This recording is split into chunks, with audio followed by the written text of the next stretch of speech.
सतनाम साहिब बंदगी। इस वाणी के माध्यम से सतगुरु भक्त को क्या समझाना चाहते हैं, संसारी लोगों को क्या समझाना चाहते हैं, सो इस वाणी में आप अच्छी तरह से देखिए, समझिए, विचार कीजिए। सतगुरु कहते हैं, पंछी उड़ जे हैं तन पिंजरा ना आवे काम। कहते हैं मन पंछी, मतलब जो तुम्हारे शरीर के अंदर कैद है, आत्मा, मन और विशेष अंग, ये हंस है, ये पंछी है, ये उड़ जाएगा और ये शरीर रूपी पिंजड़ा किसी काम में नहीं आएगा। ठीक है। फिर कहते हैं, जब लग बोले तब लग टोले, कतहु न करे मुकाम। मतलब जब तक तुम्हारे शरीर में है तब तक वो बोलता है, तब तक ही तुम्हारा शरीर चलता है। अर्थात कहीं पर ठहरता नहीं है, चलता ही रहता है। ये भटकती हुई आत्मा का वर्णन है। अर्थात ये ठहरने का मुकाम नहीं पता है इसको, और मोह माया में फंस गई है आत्मा, तो कैसे छूटेगी, यही जानकारी शायद इस वाणी में देंगे आगे चल के। यहाँ पर कह रहे कहीं ठहरती नहीं है, चलती ही रहती है। फिर कहते हैं, जब चला जाए बहुर न आवे, माटी खा गई चाम। साहिब कहते हैं, जब ये मन रूपी पंछी आत्मा इस शरीर को छोड़ देती है तो फिर वापस इस शरीर में नहीं आती है। यह शरीर को मिट्टी खा जाती है। यही शायद कहते हैं, बूंद अश ढुर जई हैं। इसका मतलब है जैसे पानी का बूंद धरती में समा जाता है, इसी प्रकार से इस शरीर का नाश क्षण भर में हो जाता है। बूंद अश ढुर जई हैं। फिर शायद कहते हैं, जग के नाता झूठा साचा, कोई सुबह कोई शाम।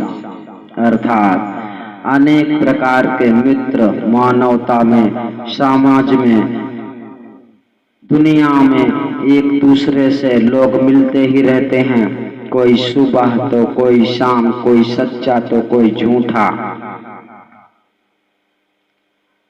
ये सब नाते रिश्ते जो हैं ये थोड़े समय के लिए हैं। फिर शायद कहते हैं, या श्वासा को कौन भरोसा, लाग रहे पैगाम।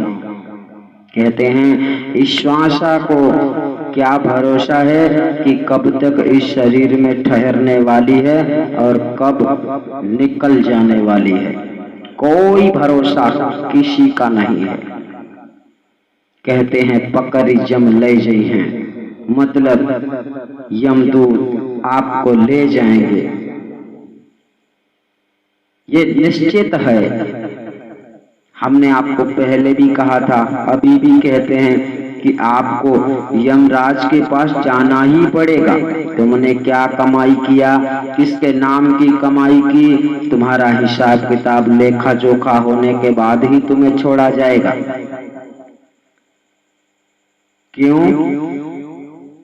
क्योंकि उसके यहाँ पर यही तो सबसे बड़ी कसौटी है कि जो लोग लालच में रहकर भक्ति करना चाहता है, उसकी भक्ति सफल नहीं हो पाती है। क्यों? क्योंकि उसके अंदर वैराग्यता नहीं आती है, वह सेवा करने से डरता है।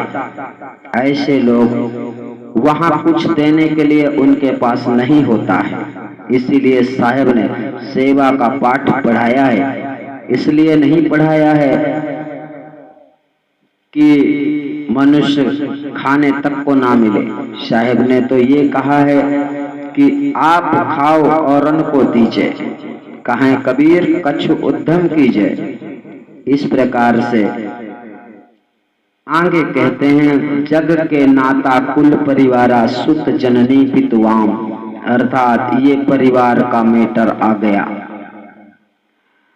परिवार में कर्मल रोए संग न जय हैं, छूट जय हैं धन धाम। जितने रिश्ते नाते गोते आपके हैं, जिनकी वजह से आप लोग भक्ति नहीं कर पाते हैं, डरते हैं। कोई तो कहता है मेरे घर में ऐसा है तो मैं नहीं कर पाता, मैं नहीं कर पाऊंगा। कोई ऐसा, मतलब संसार को देखोगे, रिश्तेदार को देखोगे, भक्ति मार्ग में बाधा कोई नहीं बनना चाहिए। कहने का तात्पर्य है भक्ति अकेले ही करना होता है, किसी के साथ नहीं। इसलिए भक्ति का मार्ग बहुत अलग है। भक्ति रूपी फल साथ में जाता है, बाकी जग में कोई तुम्हारे साथ में नहीं जाने वाला है। क्यों? क्योंकि ये तुम्हारे साथी कभी थे ही नहीं। ये तो पल भर के लिए तुम्हें संसार में एक जगह कर दिया गया है, सो तुम उनके साथ क्या व्यवहार करते हो ये अपने अपने ऊपर विचार निर्भर रहता है कि कौन क्या करता है स्थिति के अनुसार। साहब कहते हैं छूट जाए हैं धन धाम, जहां के तहां रह जाए हैं। इसका मतलब है जो जितना जिसके लिए लड़ते हो, परेशान होते हो, पक्षपात करते हो, जो भी करते हो संसार में, ये सब कुछ यहीं रह जाना है। ये मान बढ़ाई भी तुम्हारे साथ नहीं जा सकती है, कुछ भी नहीं जा सकता है। जो तुम्हारे साथ जाने वाला है वही कर्म है, और उस कर्म को अगर भक्ति लाइन में जोड़ देते हो, श्रद्धा आस्था भाव बना लेते हो, तो वही भक्ति की शक्ति तुम्हारे अंदर प्रवेश हो जाती है, जिस शक्ति से फिर तुम्हें निरंजन भी हजम नहीं कर सकता है, यानी तुम्हें पूर्ण रूप से आजाद कर सकता है। वरना उसे मूर्ख बनाना इतना आसान नहीं है। दुनिया को मूर्ख बना सकते हो। क्यों? क्योंकि दुनिया आज के डेट में इतना स्वार्थी हो गई है कि इन्हें मूर्ख बनाना बड़ा सरल है। परंतु निरंजन तो तुम्हारे पाई पाई का हिसाब रखता है। तुमने किसी के बारे में क्या सोचा, किसी के साथ क्या किया, क्यों किया, क्या तुम्हें यही करने भेजा था? अगर पूछ लिया तो क्या जवाब दोगे? इस प्रकार सद्गुरु समझाते हैं। आगे वाणी में कहते हैं, अस जिय जान तजत रहो विश्वन विषयन, हृदय धरो गुरु ज्ञान, गुरु की मूरत टरे न सूरत, सद्गुरु शरण आराम। क्या कहते हैं? इस तरह से संसार को समझ लो कि सब कुछ बेकार है और विषय वासना से मुक्त हो जाओ, ऐश्वर्य की ओर मत दौड़ो, यानी गरीबी में ही गुजारा करो और अपने हृदय में गुरु के वचनों को ध्यान रखो। गुरु ने आपको क्या बतलाया है, किस मार्ग में चलने के लिए कहा है, किस कार्य को करने के लिए कहा है, किस कार्य को ना करने के लिए कहा है। हृदय धरो गुरु ज्ञान। और आगे क्या कहते हैं, गुरु की मूरत टरे न सूरत, सद्गुरु शरण आराम। जो तुम्हारा गुरु है, जिसे तुम गुरु बनाते हो, उसकी मूर्ति को अपनी सुरती से जोड़ दो, अर्थात इस तरह से प्रेम संबंध बना लो कि गुरु की ताकत, गुरु की शक्ति, गुरु की कृपा तुम्हारे ऊपर अपने आप बरसने लगे। ये रहमत सद्गुरु बंदी छोड़ ही बरसाते हैं, क्योंकि उनकी बनाई परंपरा है। परंतु हाँ, अगर तुम्हारा गुरु झूठा है तो आशीर्वाद भी झूठा ही मिलेगा। अगर सच्चा है तो आशीर्वाद भी सच्चा मिलेगा। इसलिए कहना है हमारा कि संसार में अपने गुरु को ये देखना कि मेरा गुरु झूठा तो नहीं है, गुरु सतगुरु होना चाहिए।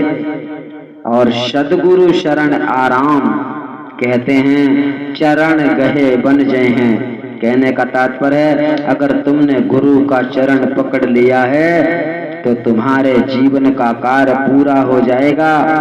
और गुरु प्रसन्न हो गए तो तुम्हें फिर इस दुनिया में कोई नहीं उलझा सकता है। गुरु ही सत्य और असत्य का निवेरा करने वाला प्रधान होता है। शिष्य को केवल गुरु के बताए मार्ग पे चलना ही पड़ता है।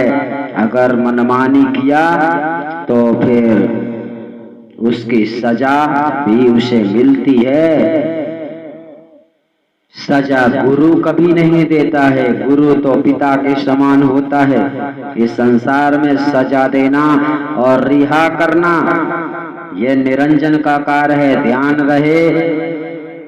रिहाई के लिए बैल चाहिए, बैल। वो बैल तब तक नहीं मिलती जब तक उसके संविधान के अनुसार कर्म नहीं किया जाता। आप लोग समझ गए होंगे इस वाणी का भावार्थ क्या कहता है। सतनाम साहेब बंदगी।